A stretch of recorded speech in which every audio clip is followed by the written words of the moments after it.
మంద జగన్నాథం భౌతిక కాయానికి నివాళులర్పించిన మంత్రి జూపల్లి. మాజీ ఎంపీ మంద జగన్నాథం భౌతిక కాయానికి పర్యాటక సాంస్కృతిక శాఖ మంత్రి జూపల్లి కృష్ణారావు నివాళులర్పించారు.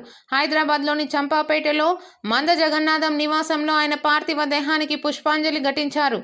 అనంతరం వారి కుటుంబ సభ్యులను ఓదార్చి ధైర్యం చెప్పారు. తన సుదీర్ఘ రాజకీయ ప్రస్థానంలో ప్రజలకు ఎనలేని సేవలు అందించారని, ఆయన మరణం తీరని లోటని మంత్రి జూపల్లి ఆవేదన వ్యక్తం చేశారు.